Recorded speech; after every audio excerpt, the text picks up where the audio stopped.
We're listening to the State of the Union address from President Donald Trump, the man who gave us the two words American carnage, instead going with unbridled optimism, a more optimistic tone. Steve Chaggaris is still here in the studio with us as we kind of recap some of what's already been said. He talked about a great American comeback, borders secured, families flourishing, pride restored, and also saying he engineered a blue-collar boom. What's your takeaway? It seems like more of a campaign rally than a State of the Union address. He's really got all of the elements of what he wants to do in this, if he gets another 4 years, and what he's done so far. Well, the Republicans at the beginning chanted 4 more years, which already sort of set it up as a campaign rally of sorts. But yeah, he's laying out all of the positives that he sees in his first few years as President of the United States.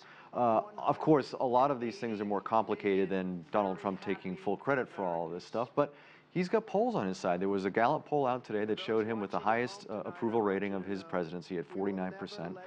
It shows that confidence in the economy is higher than it's been since 9/11, 2001. And so he's basically playing into what Americans are saying about his presidency, that they like about his presidency.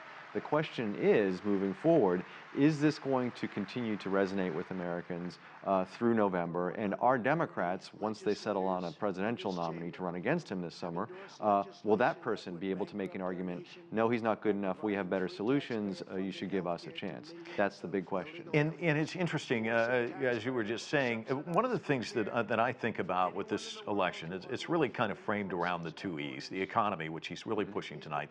The other E, exhaustion. Are voters just exhausted of these tweets and kind of him calling out people and kind of the back and forth and kind of the rancor we see out there?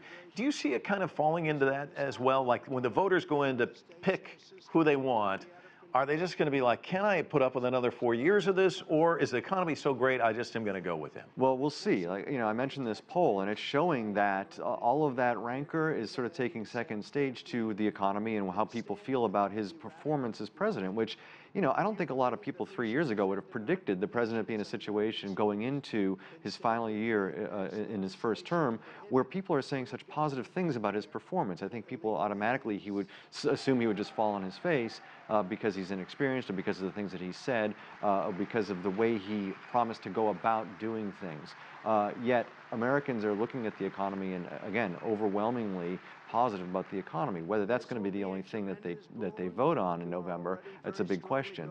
I think the Democrats run a risk, and we saw this with the impeachment process, and again, we're seeing this in polling, that people just aren't sold on what the Democrats are doing in terms of going after this president. And there's a worry that this focus on the president and their dislike of this president has really soured some voters in the sense that it's just looking like a big partisan food fight to a lot of Americans. And the Democrats, that's not all positive for the Democrats. And they've got to worry about, as they go forward, is this just going to be an anti-Trump year? Is it just going to be, let's point out all the bad things that Donald Trump's done and all the things we don't like about him? Or are they going to add discussion to the table of things that they would do in terms of policy, in terms of the economy, in terms of healthcare, that they argue would be better prescriptions than what this president is doing?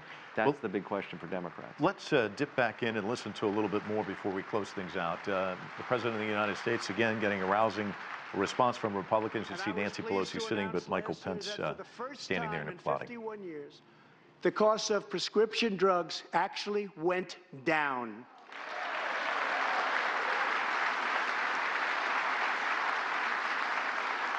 And working together, Congress can reduce drug prices substantially from current levels. I've been speaking to Senator Chuck Grassley of Iowa and others in Congress in order to get something on drug pricing done, and done quickly and properly.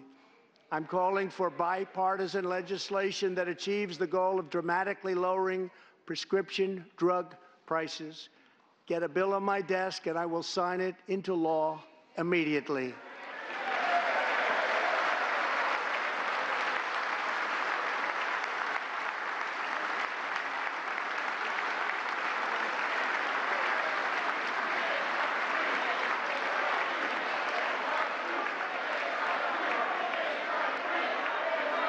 With unyielding commitment, We are curbing the opioid epidemic.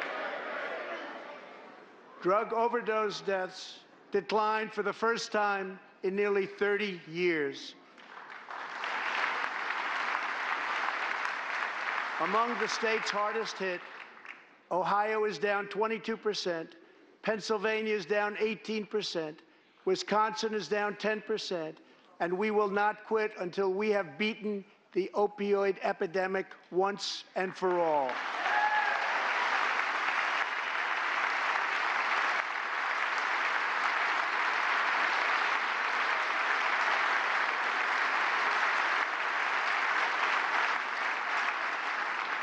Protecting Americans' health also means fighting infectious diseases. We are coordinating with the Chinese government and working closely together on the coronavirus outbreak in China. My administration will take all necessary steps to safeguard our citizens from this threat. We have launched ambitious new initiatives to substantially improve care for Americans with kidney disease, Alzheimer's, and those struggling with mental health. And because Congress was so good as to fund my request, new cures for childhood cancer, and we will eradicate the AIDS epidemic in America by the end of this decade.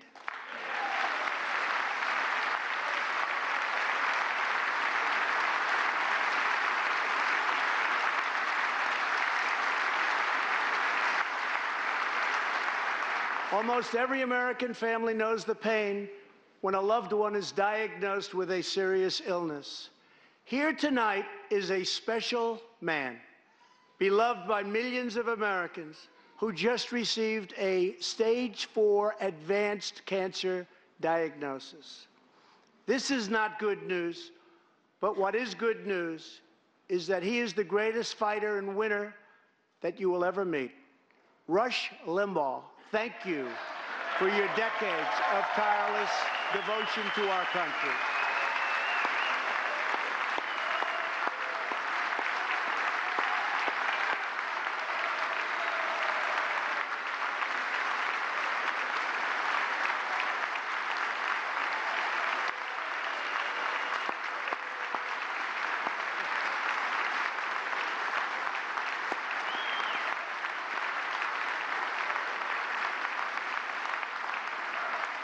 And Rush, in recognition of all that you have done for our nation, the millions of people a day that you speak to and that you inspire, and all of the incredible work that you have done for charity, I am proud to announce tonight that you will be receiving our country's highest civilian honor, the Presidential Medal of Freedom.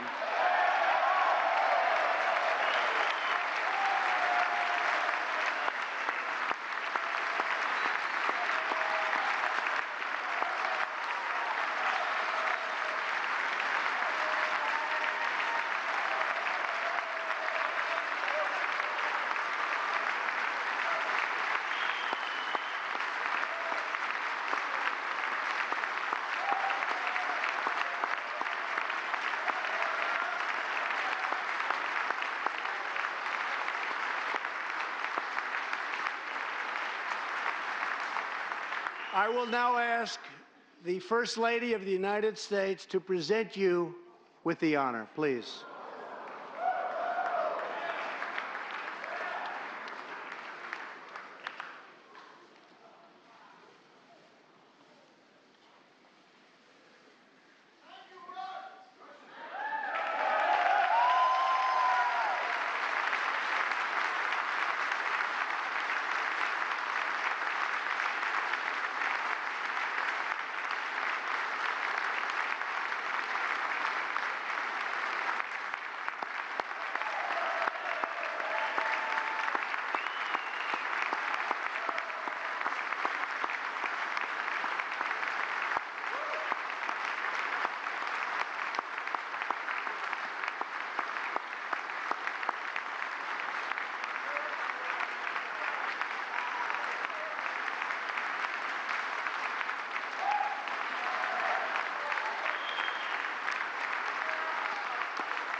Rush and Catherine, congratulations.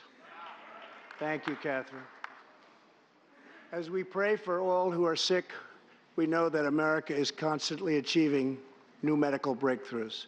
In 2017, doctors at St. Luke's Hospital in Kansas City delivered one of the earliest premature babies ever to survive.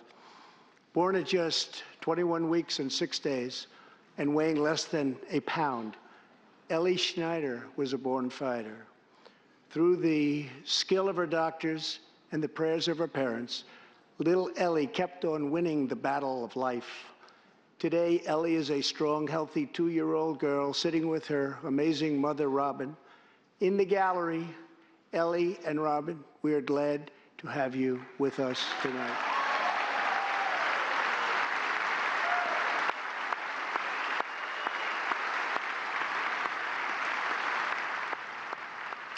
All right, we've been watching the State of the Union address from Donald Trump, and he's just referred to this young girl in the audience. For those of you not familiar with Rush Limbaugh, he's a fiery conservative radio talk show host here in the United States who was awarded the Presidential Medal of Freedom during the event this evening. And let's talk a little bit about this, because it's not uncommon for presidents to place people throughout.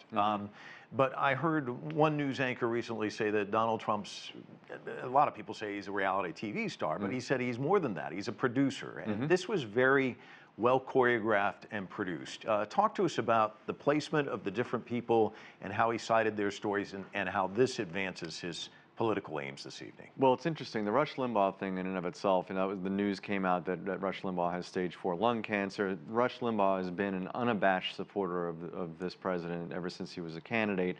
It is sort of an odd invitation to have somebody so partisan that it doesn't seem to fit in terms of a State of the Union, an address to Congress, to have a radio talk show host so partisan, not only as a guest of the president, but then honored in front of the entire Congress. It's almost and I understand he's not well, and the president is trying to honor him, but at the same time, it's almost an affront to the Democrats.